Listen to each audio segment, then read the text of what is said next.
জয় যিশু। আজকের গল্প বলবো, জলদীক্ষার দ্বারা স্বর্গে যাওয়া যায় না।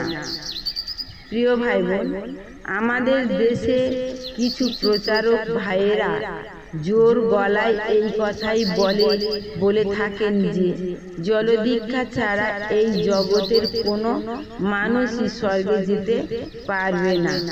বাস্তবিক এটা হলো একটা অদ্ভুত ধরনের কথা, যার পিছনে কোনো যুক্তি নেই। অপরদিকে এ ব্যাপারে আমরা কি বলি তা জানেন? আমরা ঠিক এই বিপরীত কথাটি বলে থাকি। আমরা বলে থাকি যে স্বর্গে যাবার ব্যাপারে এই জলদীক্ষার কোনো সক্রিয় ভূমিকাই নেই, কারণ এই যে একটি হলো একটা জাগতিক প্রতিক্রিয়া মাত্র। এটা হলো শুধুমাত্র একটা মন পরিবর্তনের দীক্ষা। বাপ্তিস্মদাতা যোহন এর সত্যটা বুঝেছিলেন বলেই তিনি তার সময়ের মানুষদের এই বলে সতর্ক করে দিয়েছিলেন যে আমরা এই ধরনের বাপ্তিস্মে সন্তুষ্ট থাকো না, কিন্তু এর পরেও তোমাদের আর এক ধরনের বাপ্তিস্ম নিতে হবে, যার নাম হলো পবিত্র আত্মার দীক্ষা, যা যিশুকে বিশ্বাসের মাধ্যমেই পাওয়া যায়। এটা পাবো লুক 3:16। এরপরেও সাধু পৌল ঠিক একই কথা বলেছেন। তিনি অতি পরিষ্কারভাবে ইফিসীয় মণ্ডলীর লোকদেরকে এই কথাই বলেছিলেন যে যোহনের দেয়া জলদীক্ষা দিয়ে ও জগতের কোনো মানুষের স্বর্গে যেতে পারবে না। তাই তারা যারা স্বর্গে যেতে চায় তাদের প্রত্যেকেই অবশ্য যিশুকে বিশ্বাসের মাধ্যমে পবিত্র আত্মার দীক্ষা নিয়ে স্বর্গে যেতে হবে। এসব তো আমরা শুনতে পেলাম যোহনের ও সাধু পৌলের মুখ থেকে। তাই এবার আসুন একবার ফিরে দেখি আমাদের আদর্শ যিশুর দিকে। যিশু নিজে তো এসব জলদীক্ষা পদ্ধতির কোনো তোয়াক্কা না করেই বেমালুম এক ডাকাতকে নিয়ে স্বর্গে যাবার সিদ্ধান্ত নিয়েছেন। জয় যিশু।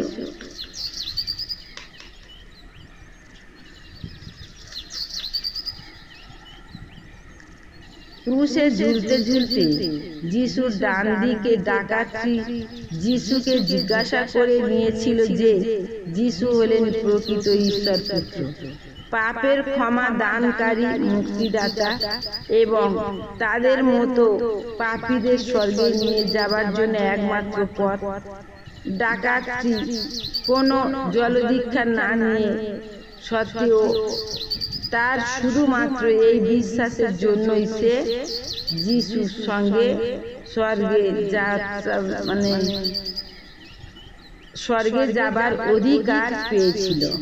এইভাবে এখানে এটাই প্রমাণিত হলো যে শুধু জলদীক্ষা নয়, কিন্তু এ জগতের কোনো কিছু দ্বারা স্বর্গে যাওয়া যায় না। একমাত্র যিশুতে বিশ্বাসের দ্বারাই পাপী স্বর্গে যেতে পারে। যিশু নিজেই যিশু নিজেও তার নিজের সম্বন্ধে এই সাক্ষ্য দিয়েছিলেন যে তিনি একমাত্র সত্য জীবন পথ এবং যিশু ছাড়া কেউ স্বর্গে প্রবেশ অধিকার পাবে না। এটাও আমরা দেখতে পাবো যোহন 14:6। আবার রোমীয় 3:22 ঠিক একই ধরনের কথা লেখা আছে। তাহলে আসুন এই জলদীক্ষা সম্বন্ধে আমরা প্রধানত যা জানতে পারি তা এই যে প্রথমত যে এই জলদীক্ষা যতই ভালো হোক না কেন, এই জলদীক্ষা দিয়ে কেউ স্বর্গে প্রবেশের অধিকার পায় না। পাপীদের অবশ্যই পবিত্র আত্মার দীক্ষায় নিতে হবে, যা যিশুকে বিশ্বাসের মাধ্যমে পাওয়া যায়, আর তবেই তারা স্বর্গে প্রবেশের অধিকার পাবে। আর তৃতীয় বা শেষটি হলো এই যে এই জগতে স্বর্গে প্রবেশ এই জগতে কোনো জলদীক্ষা না নিয়ে শুধুমাত্র ঈশ্বর পুত্র যিশুকে বিশ্বাস করে তার মাধ্যমে পবিত্র আত্মার দীক্ষা নিয়েই পাপী স্বর্গে যেতে পারে। অতএব শেষে এই কথাই বলি যে যারা মনে করে থাকেন যে জলদীক্ষা ছাড়া এ জগতের কোনো মানুষই স্বর্গে যেতে পারবে না, তাদের এই ধরনের একদমই ঠিক নয়। আসল কথা, কোন পাপী যদি নিজেদের পাপের জন্য অনুতপ্ত হয়ে বা তার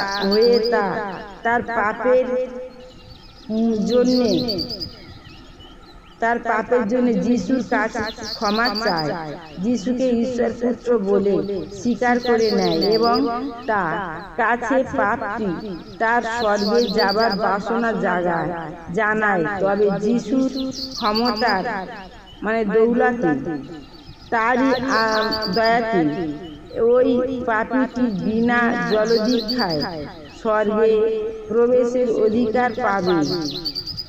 তাই বলি জলদীক্ষা ভালো, কিন্তু তা কোনো মতেই বাধ্যমূলক নয়।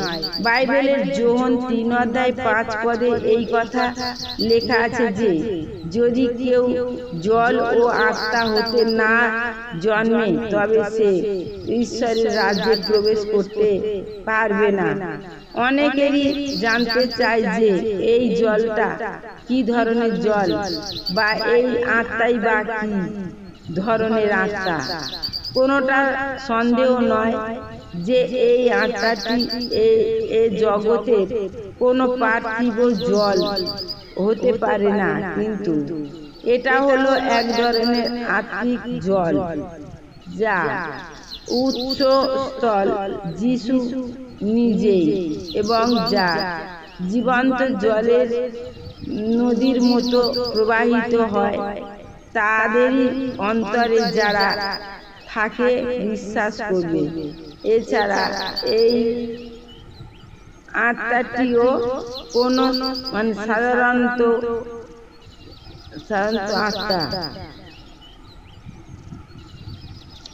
বলছে কি যে সাধারণত আত্মা নয়, কিন্তু অবশ্যই পবিত্র আত্মা, যা যিশুকে বিশ্বাসেরই পাওয়া যায়। এটা আমরা দেখতে পাবো যোহন 6:38 ও 39 পদে। আর পার্থিব জল নয় এই কারণে যে এই পদ স্বর্গীয় বিষয়ের ব্যাপারে পার্থিব বস্তুর কোনো ভূমিকা থাকতে পারে না। জয় যিশু, জয় যিশু, জয় যিশু।